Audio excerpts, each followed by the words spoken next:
You have not lost your creativity. You may have started outsourcing your worth, and somewhere along the way you stopped being able to tell the difference between what you actually think of your own creative expression and work and what everyone else does. Welcome to the Healthy, Wealthy, Wise Artist podcast, where artists of all kinds come to fuel their passion, sharpen their skills, and thrive in their creative lives.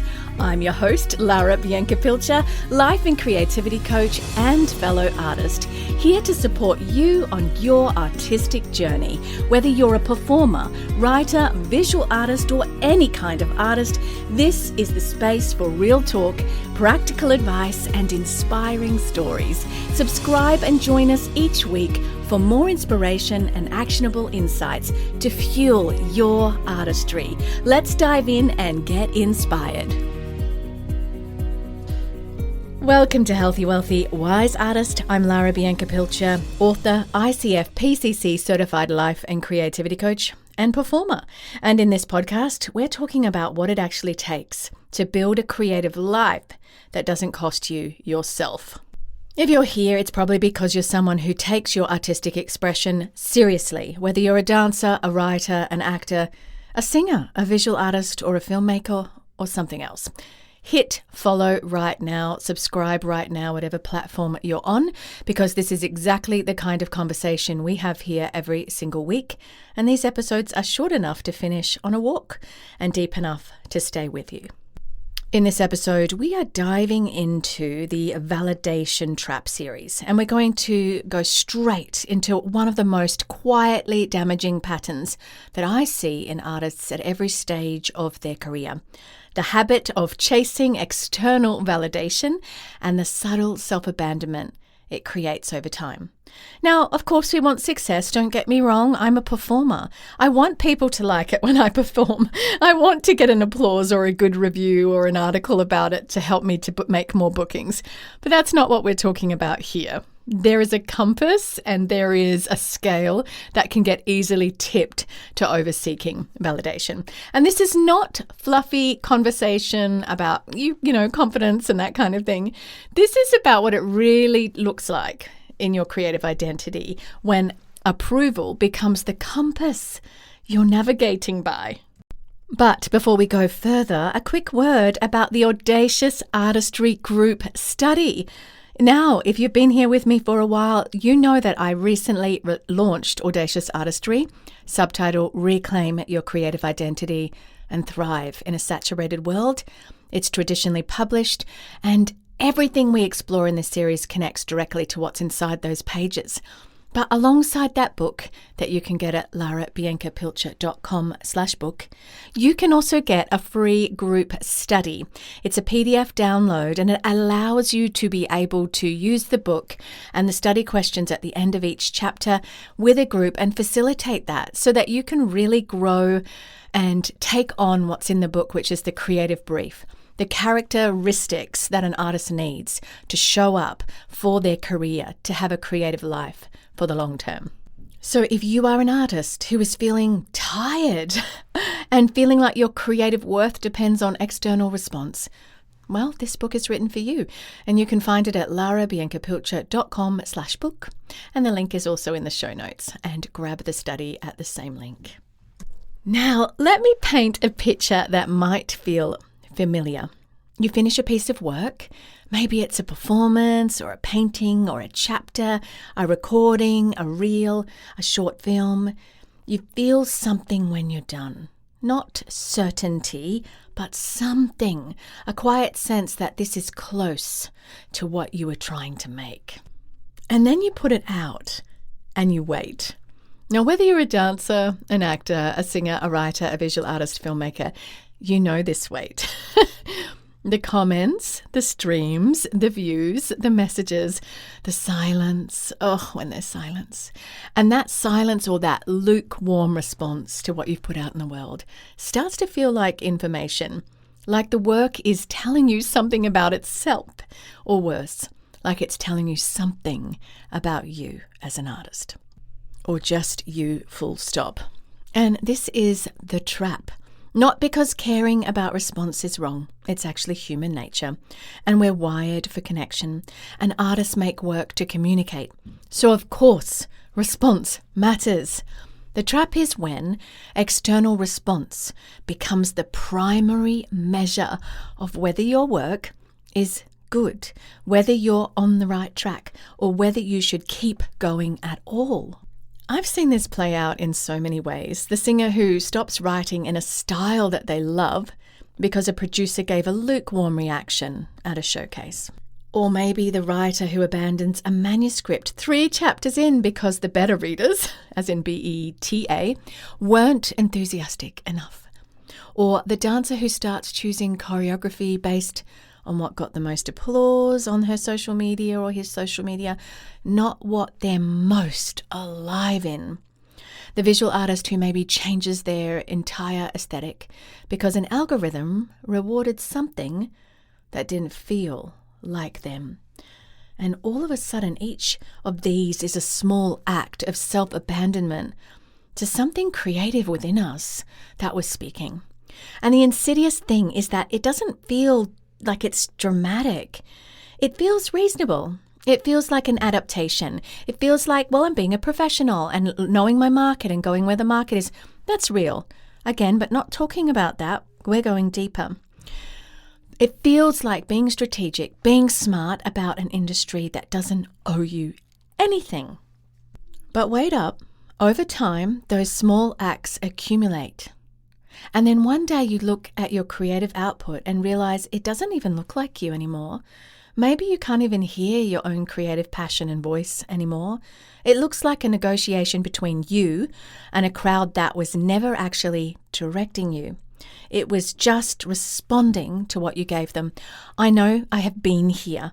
It's really important to break this down because I put my book out, had an editor and a literary agent working with me, and I got so caught up in what they were saying, their feedback, their notes, their everything.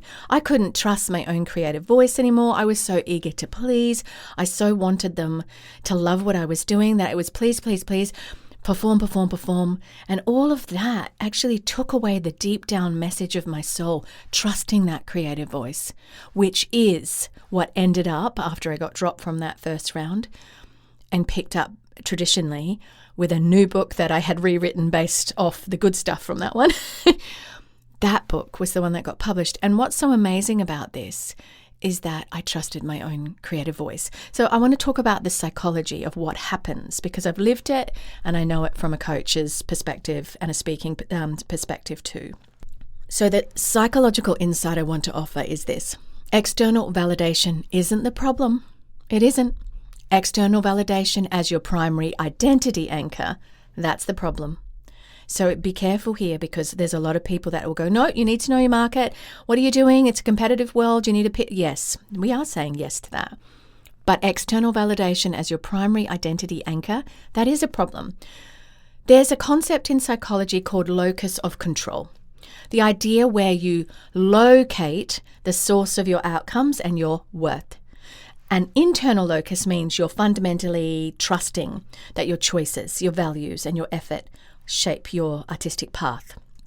But an external locus means you're constantly looking outside of yourself to understand what's real, what's working, and what am I worth as an artist and a human being?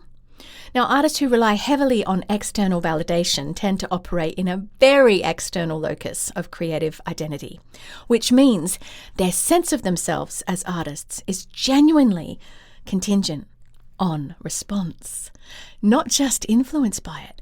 It absolutely relies on it. It absolutely needs it for the artist to feel like a decent human being or worth anything at all. It's not a nice feeling. I'm sure you've felt it. I have too. And here's the research-backed reality. People with a predominantly external locus of control experience, they experience higher rates of anxiety, burnout, creative stagnation. It actually affects them as an artist, not because they're weaker, but because they've placed their stability as an artist in a system that's unstable. Because other people's responses are always going to be unpredictable. They're always going to be inconsistent in the arts and shaped by factors like their worldview or what their tastes are that have nothing to do with the quality of your work. So we have to do something different. Now, the second insight, social approval. Every time you get those likes, those views, those counts, those comments, that word of encouragement, that approval from your teacher or your friends or whoever it is, the audiences, the comments underneath your articles. This social approval activates the same neural that's in your brain reward pathways as other dopamine-producing experiences, which means chasing validation isn't actually a character flaw, it's a neurological pattern. You could argue it's a character flaw that needs to be out, but it does become a neurological pattern because of the dopamine. This is where we want to be careful as artists, because a lot of us, especially older generations, didn't grow up with all of that social, online kind of pressure. And so we didn't have those hits of dopamine as much, but it most certainly does exist now.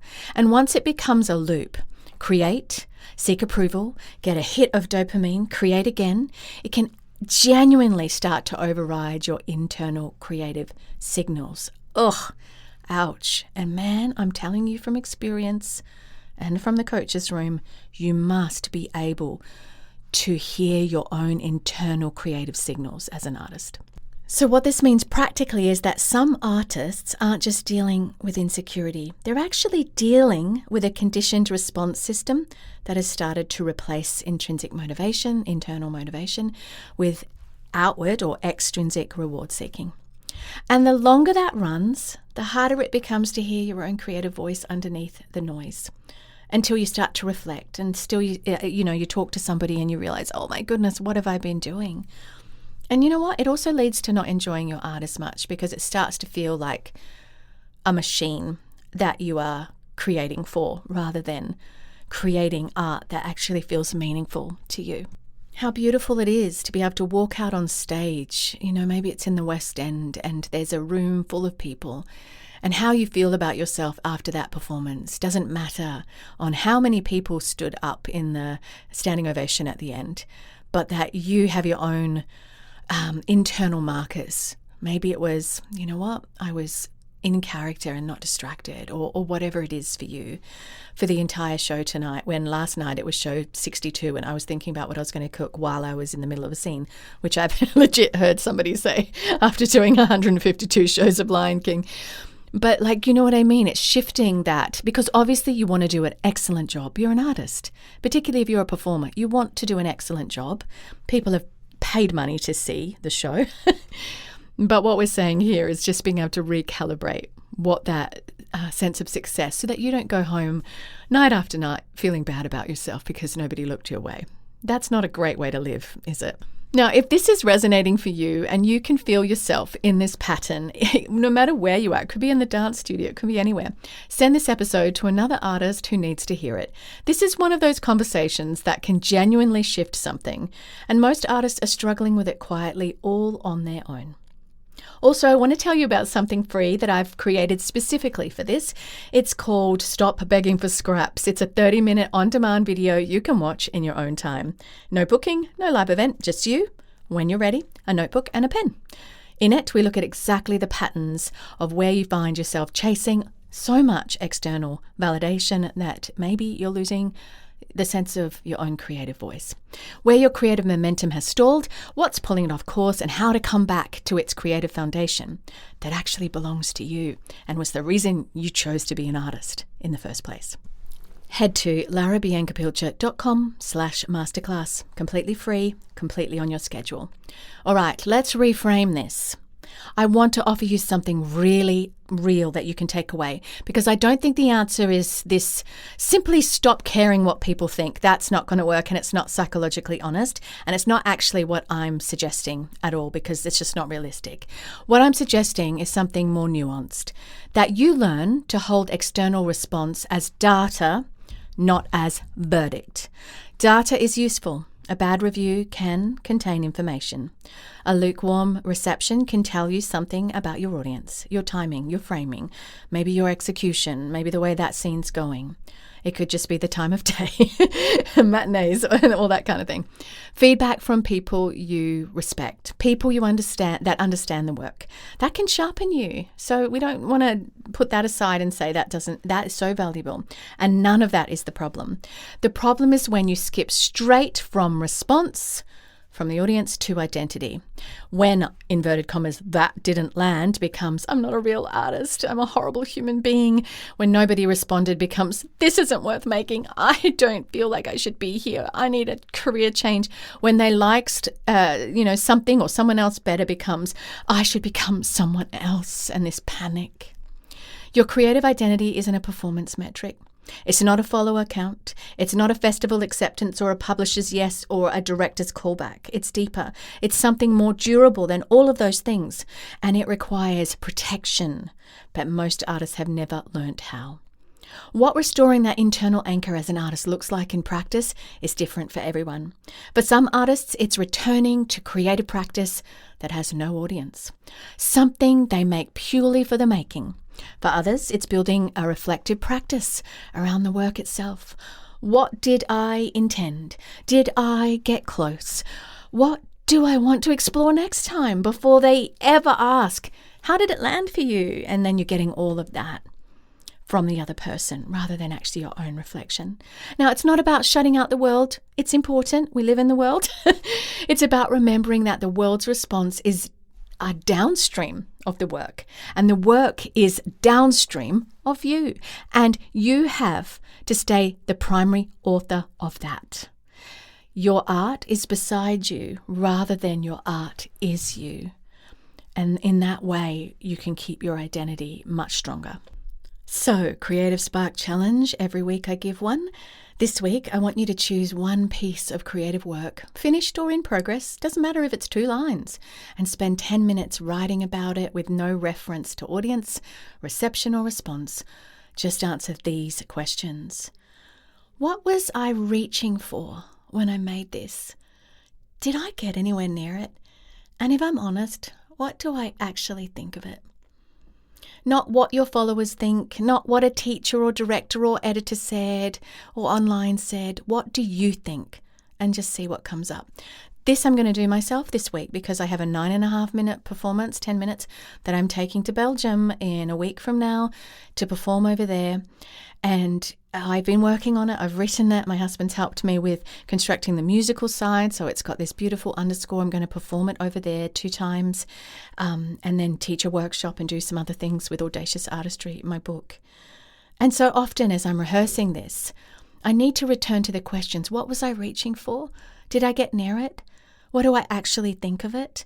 Because if I keep rehearsing and saying, what do you think, to my husband or whoever it is that I've asked to watch a rehearsal for feedback, I'm not actually listening to that intrinsic side of myself and learning to trust that again and again and again.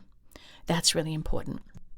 Now, if you're listening to this late May, I'll be in Australia, May 23rd, Sydney, Australia, May 30th, Sunshine Coast, to run and keynote Creative Awakening. Do come if you are there. These are beautiful, put on by Christian Media Arts Australia. We're co-hosting together. You can head to actually my website and you'll see speaking, and the event links are under speaking. Today we looked at the hidden cost of chasing external validation, not the obvious cost of rejection, but the quieter cost. The slow erosion of your internal creative compass when approval becomes the primary thing you're navigating by. And we talked about locus of control. We talked about how validation creates a neurological reward loop that can start to override intrinsic motivation. That was where dopamine came in. And we talked about what it looks like to hold external data responses as data rather than as a verdict on your identity. So if this episode sat with you, I'd love for you to subscribe or follow Healthy, Wealthy, Wise Artist on whatever platform you're listening on, because every week we're in this territory, the inner life of artists, the psychology of creative work, and what it takes to build a creative practice that's actually going to work for the long haul. I'm 30 years doing this, if I don't count my kid years. I love it. I continue to be an artist, not because it's easy. It's not easy, not at all. But I keep showing up. And it's my heart that you'll be able to live a creative life all of your days. Following the podcast helps more artists find these conversations, and that genuinely makes a difference. Before you go, if you're in a relationship and that feels like its own complicated territory right now, my husband and I also co-host a podcast called Marriage, Intimacy and Healing, and you can get it on any platform, probably the one you're on right now. It's a different kind of conversation. It's built around relationships, and we've had a beautiful marriage, and we share some tips from that, but we're also both trained coaches and beautifully trained in something that I just love, tools of connection. And it's something we've really been, for the last 4 months, doing intensive training with therapists and sexologists. And so we're bringing a lot of that in, and we're so grateful for that opportunity to upskill and bring that to our audience. And you can get it wherever you listen to podcasts. I'll be back next week. Just before, actually, at the time the episode comes out, I'll probably be heading to the airport to go to Belgium. But take good care of your creative life, and I'm with you on the journey. I'll see you next time. Bye for now. Thank you for tuning in to the Healthy, Wealthy, Wise Artist podcast. If you enjoyed today's episode, don't forget to subscribe so you'll never miss an inspiring conversation or actionable insight. You can read the show notes and learn more at larabiancapilcher.com. And be sure to share this episode with fellow artists who could use a little extra inspiration. Until next time, keep creating, stay audacious, and remember, your artistry matters.